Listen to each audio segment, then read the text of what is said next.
समाचार जमीन माटे सतत सातमा दिवसे खेडूतोनो जंग। सागबारामां जंगल जमीन माटे खेडूतोनो विरोध। सतत सातमा दिवसे पण खेडूतोना धरણા જોવા મળી રહ્યા છે। ભાજપ અને કોંગ્રેસ આપના નેતાઓ પણ જોડાયા હોવાની જાણકારી દ્રશ્યોથી સ્પષ્ટ થઈ રહી છે। તો દ્રશ્યોમાં પણ આપ જોઈ રહ્યા છો ભાજપના નેતાઓ ધારાસભ્ય સાંસદ પણ આ મુદ્દા પર તેમની સાથે હોવાની દ્રશ્યો જોવા મળ્યા હતા। ત્યારબાદ આપના નેતાઓ પણ પહોંચ્યા હતા। આજે 7મો દિવસ છે। કોંગ્રેસના નેતાઓ પણ હવે આ મુદ્દાને લઈને સમર્થનમાં આવ્યા હોય તે પ્રમાણેના દ્રશ્યો જોવા મળી રહ્યા છે। તો નર્મદાથી આ દ્રશ્યો જમીન માટે સતત 7મા દિવસે ખેડૂતોનો જંગ યથાવત જોવા મળી રહ્યો છે।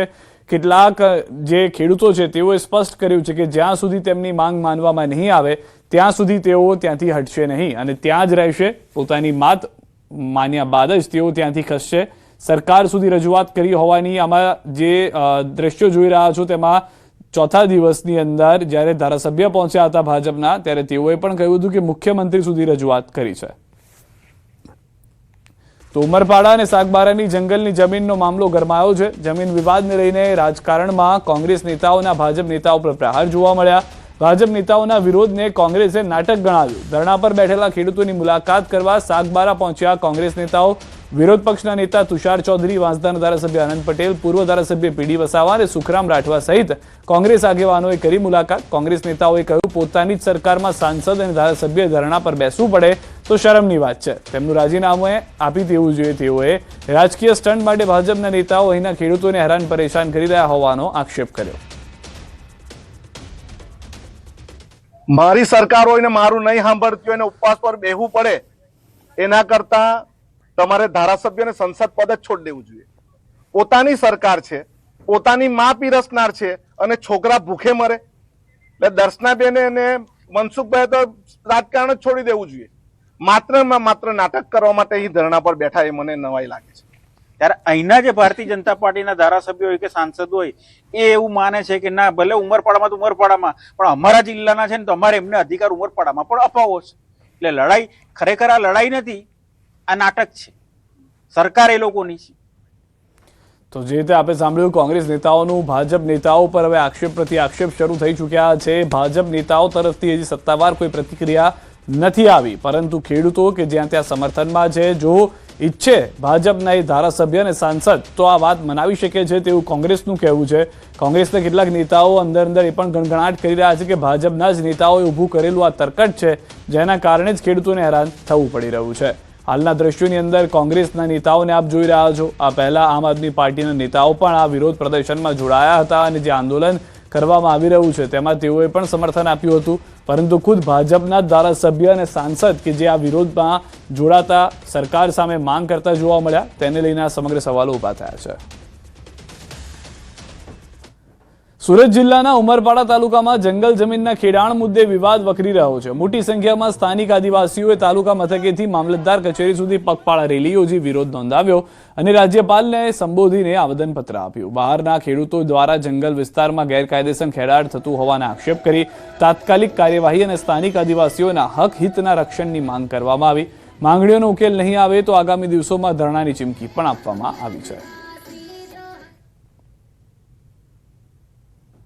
જંગલ જમીન પર જે સાગબારા તાલુકાના લોકો દબાણ કરીને ખેડાણ કરવા માટે જે પ્રયાસો કરી રહ્યા છે એ લોકો 25 થી 30 જણા આજે ધરણા પર બેઠા છે, પણ અમે અમારી ઉમરપાડા તાલુકાની જમીન 1 પણ ઇંચ આપવા માંગતા નથી। અમારે પણ વિસ્થાપિત લોકો છે જે વર્ષોથી જમીન ખેડે છે, એમના પણ હક અને દાવાઓ હજી બાકી છે, સનતો બાકી છે। અમે અમારા તાલુકાના લોકો માટે અમે લડીશું। અમારા ઉમરપાડા તાલુકાની અંદર સાગબારા તાલુકાના લોકો ગેરકાયદેસર રીતે અમારી જમીનની અંદર દબાણ કરી રહ્યા છે, એ દબાણ દૂર કરે। સરકારને એ જ અમારી માંગણી છે કે તમે વિસ્થાપિત છો તો તમારી પાસે પ્રૂફ માંગો। હું કઈ તમારી દુશ્મન નથી, તમે બી આદિવાસી છો અને હું બી આદિવાસી જ છું, તો જે વિસ્થાપિતના પ્રૂફ તો તમારી પાસે બધા સબૂત હોય તો તે લઈને સરકાર પાસે જમીન માંગો। તમને કોણ ના પાડે છે તમારી વિસ્તારમાં જમીન? આવેદન પત્ર આપવા માટે અહીં આવ્યા હતા જંગલ જમીનના બાબતે। તો એમાં 1 થી 13 જેટલા મુદ્દા બાબતે જંગલ જમીન બાબતે રજૂઆત કરતું આવેદનપત્ર અહીં રજૂ કર્યું છે, એ અમે આજે અહીં સ્વીકાર્યું છે। તો સાગબારા જંગલ જમીન ખેડાણનો મુદ્દો આદિવાસીઓના ધરણાનો 7મો દિવસ। જમીન આંદોલન બન્યું રાજકારણનું એપી સેન્ટર। ભાજપ આપ બાદ હવે કોંગ્રેસના નેતા પણ જોડાયા છે। કોંગ્રેસ નેતાઓનું આદિવાસીઓને સમર્થન, કોંગ્રેસના આગેવાનોએ કરી મુલાકાત, સામાજિક આગેવાન 7 દિવસથી બેઠા છે ઉપવાસ પર. લીલા વસાવાએ 7 દિવસથી નથી લીધું ભોજન, ન્યાય નહીં મળે ત્યાં સુધી ધરણા ચાલુ રહેશે. એટીએમમાં મદદ લેતા પહેલા ચેતી જજો. મદદના બહાને એટીએમ કાર્ડની અદલા બદલી કરી મિનિટોમાં ખાતું ખાલી થઈ જશે. અમદાવાદના નારોલમાં આવી જ ગેંગનો પર્દાફાશ થયો છે. પોલીસે હરિયાણાની મેવાતી ગેંગના યોગરાજ જાટવ, આસિફ મેવ અને વાજીદ શેખની ધરપકડ કરી છે.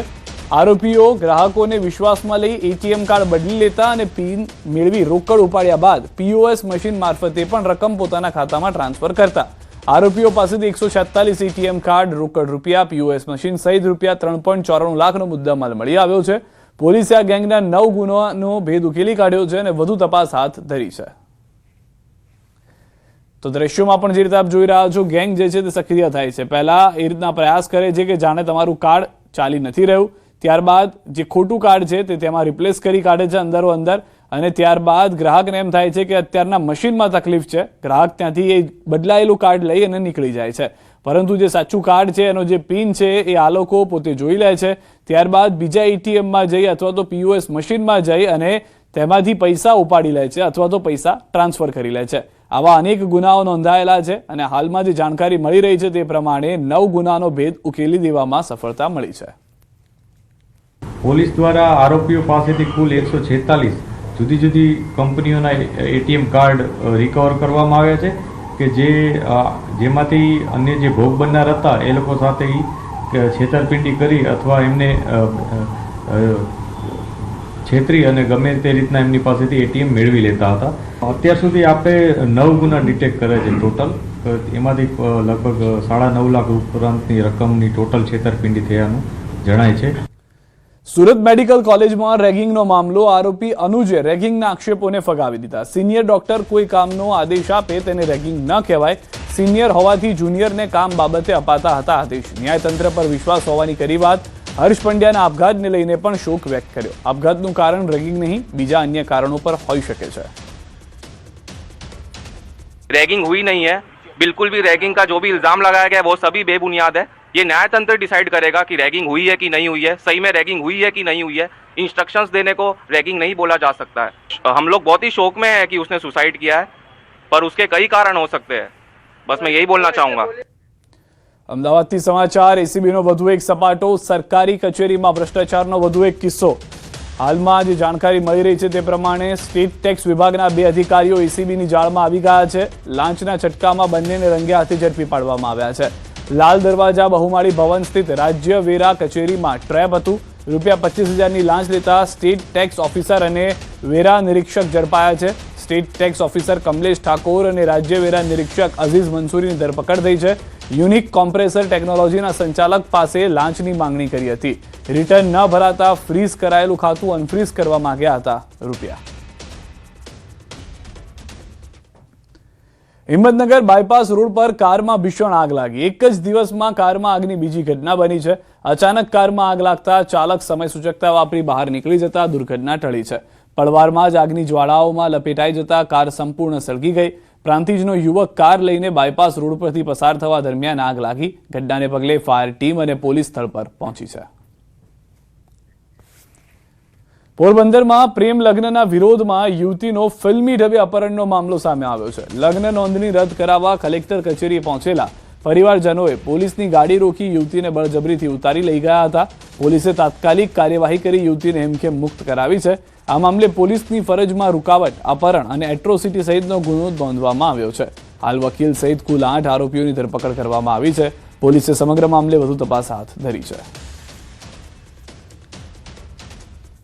અને 8 જણાઓએ ગેરકાયદેસર મંડળી બનાવી અને બેનને ગાડીમાંથી ઉતારી બેનની જોડે ધાકધમકી, મારામારી કરી. અરજદાર જોડે પણ ધાકધમકી, ગાડી ગલોચ કરી અને બેનને ત્યાંથી અપહરણ કરીને બીજે લઈ ગયેલા હતા. સદરુ બાબતે કમલાબાગ પોલીસ સ્ટેશનમાં ગઈકાલે અમે ગુનો નોંધવામાં આવ્યો છે અને 8 આરોપીની આજરોજ અટક કરવામાં આવી છે. એટલે બહેનના પરિવારને લગ્નનો વિરોધ હતો.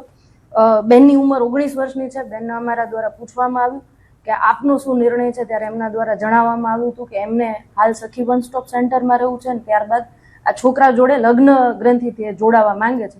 એટલે બેનનું